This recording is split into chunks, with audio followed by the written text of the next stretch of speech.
年前 Sky 发消息来说，我们在吉隆坡时住的公寓已经快要被夷为平地了。其实在去年10月份 Sky 就发来过照片，那时是刚刚开始拆楼，就引得我们一波回忆杀。而现在真的就要消失了，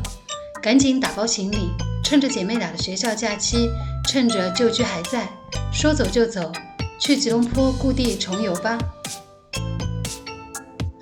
中午12点发车，真的是从白天开到晚上。此处略去因节假日路上堵车长达8个小时车程的心塞。看到纵横交错的立交桥、单轨列车、密集林立的摩天楼的一刹那，还是挺开心的。到吉隆坡了。被拆掉公寓的名字是 Lanson Place，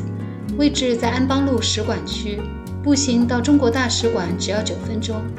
这是我们在大马的第一个家，也就是姐妹俩口中的旧家。之所以称它为使馆区，是因为几乎所有各国驻马来西亚的使馆都分布在西起 Jalan Sultan Ismail 东至 Middle Ring Road 2长约5公里的这一段安邦路上，或是两侧的支路上。而安邦路也是连接着众多吉隆坡著名地标的一条主干道。大家耳熟能详的吉隆坡黄金三角区域，其实就是由安邦路上的吉隆坡塔和 KLCC 双子塔与五级免登区域的百威年广场一起构成的。即便是马来西亚最高的摩天大楼 Exchange 106和新建成的吉隆坡最豪华的商场 The Exchange TIX， 距离安邦路也仅4公里左右。我们在这一区域生活了2年，当初挑这个区域可以说是歪打正着，因为是先挑的学校，跟着学校再选的房子。现在再回头看，这个区域还真的是不错。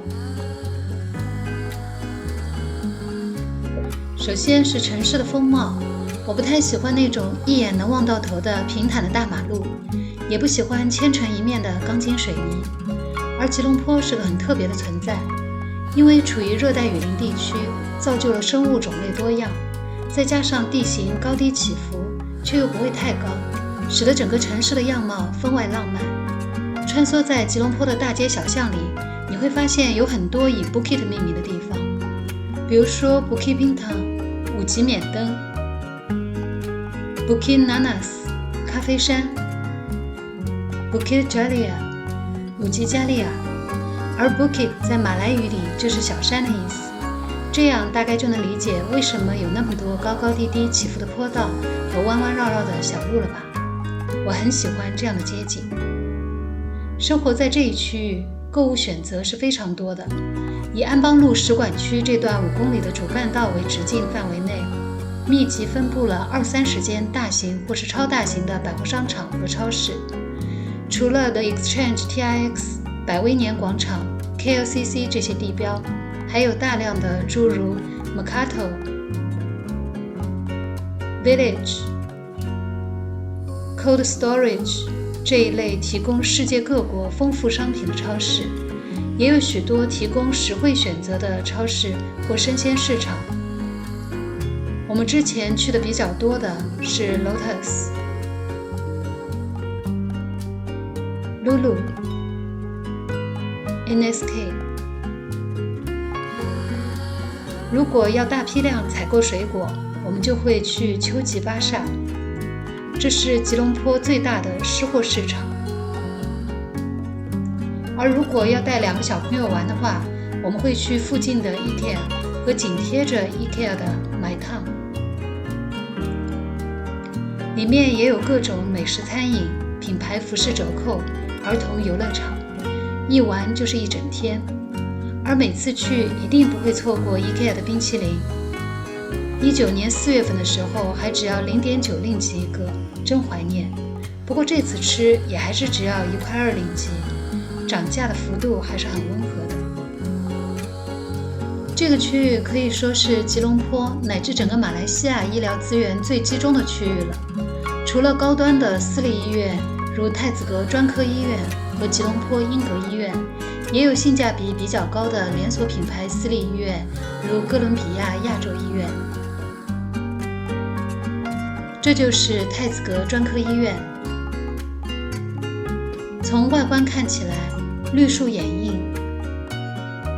爬坡上来的感觉倒有点像5星级酒店了。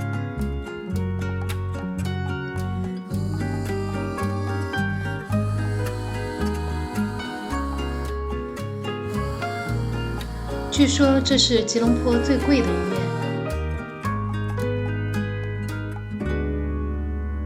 因为没有实际使用过，所以就一起感受一下医院的内部环境吧。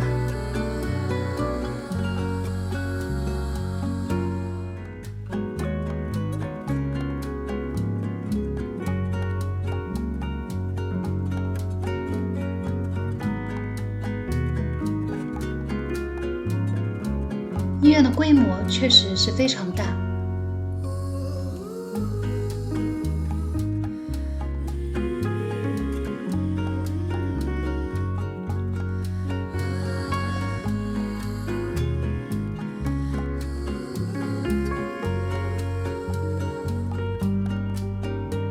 这间是吉隆坡英格医院。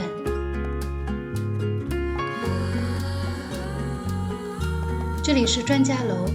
当时我们家姐姐在这里做过麦粒肿手术。医生对于这么小的小朋友非常的有耐心，除了价格贵，没有任何问题。不过因为当时是用了医疗保险的，所以应该说体验是非常好的。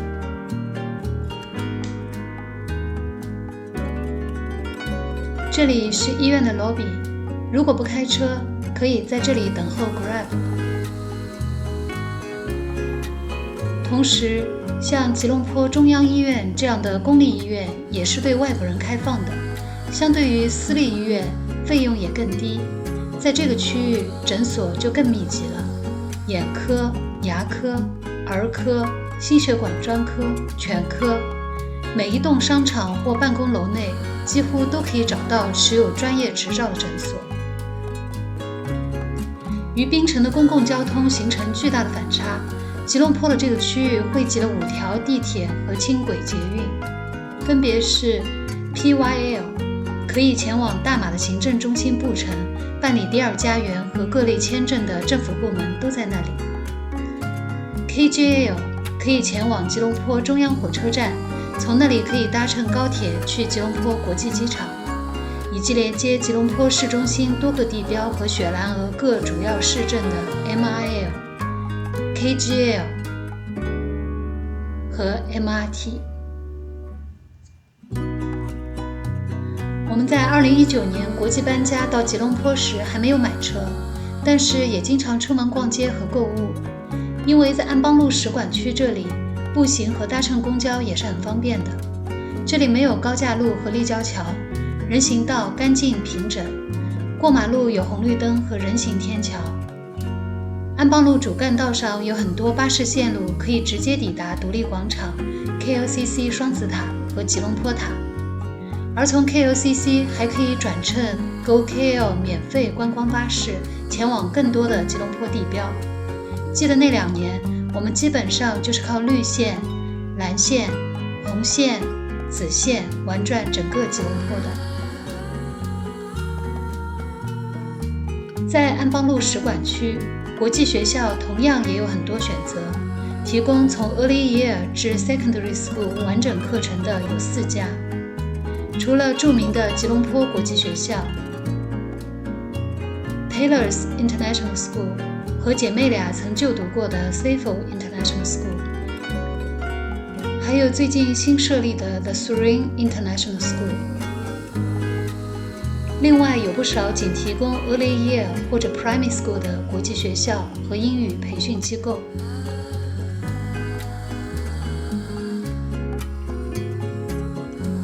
这个区域内还集中分布了大量的优质高层公寓、低密度多层公寓以及独栋住宅。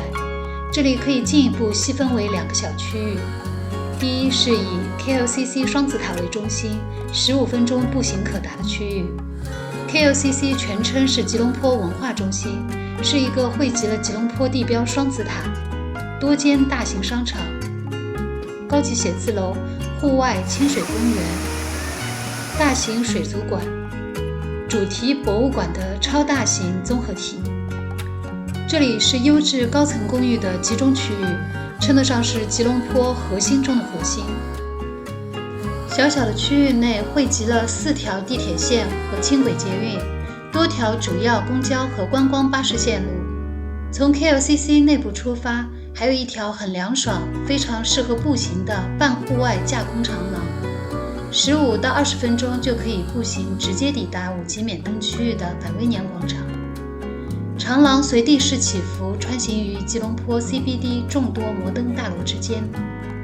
沿途有很多有趣的餐厅和商店，可以欣赏吉隆坡特有的热带城市风光。那时候我们经常会从 KLCC 橙绿线到百威年广场，然后吃好玩好后，就一路从这条长廊走回 KLCC， 全当饭后消食运动了。2.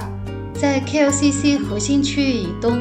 以安邦路、敦拉萨路、皇家雪兰莪高尔夫球场和一个湖滨公园围绕起来的区域，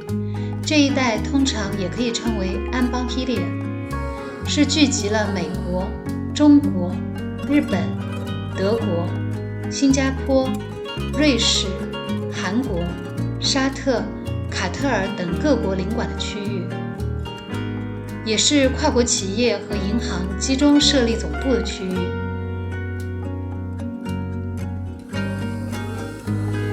这个区域的感觉和 KLCC 较为不同，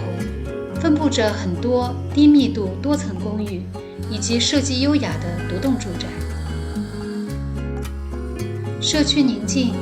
被热带植被及各种异国情调的花花草草所包围，是个闹中取静的居住区。左边绿色围栏围起来，拆到只剩下1栋楼的，就是我们的旧居了。这个工地的入口就是以前小区的入口。马路对面就是姐妹俩曾经就读的 CFO 国际学校，也是我们以前每天来回走4遍的路。这里留下了我们太多太多美好的回忆。第一次入学国际学校，在这里认识的老师们到现在还一直关心着姐妹俩的成长。当我们决定搬来槟城时，还介绍槟城的亲戚朋友给我们认识，让我们不至于在陌生的城市里举目无亲。第一次国际搬家，也是在这里认识了 Sky 夫妇。当我们人还在国内没法到现场的时候，替我们监督家具安装3维通风。沿着这条马路步行5分钟的距离是福春超市，外观看似破破旧旧的，里面的货品却是琳琅满目，基本上想要买的日用家居、蔬菜瓜果一应俱全。里面有个小小的咖啡，以前孩子们的爷爷一直在这里买中文报纸。从旁边可以去2楼，上面有老式杂货店、外币兑换、理发店、照片冲印等各种生活服务。而1楼门口这里的消毒液设置，应该是从疫情期间开始到现在了。右手边是个告示栏，供附近的居民们付费张贴一些二手车或电器等的买卖信息，也有人在这里张贴求职招募海报。当时我们也在这里贴过转让冰柜的信息，真的好怀念。而超市前面的转角处还隐藏了一间不错的花店，可以说福村是属于高大上使馆区内非常接地气的存在了，所以也是深受附近这一带外籍居民的欢迎。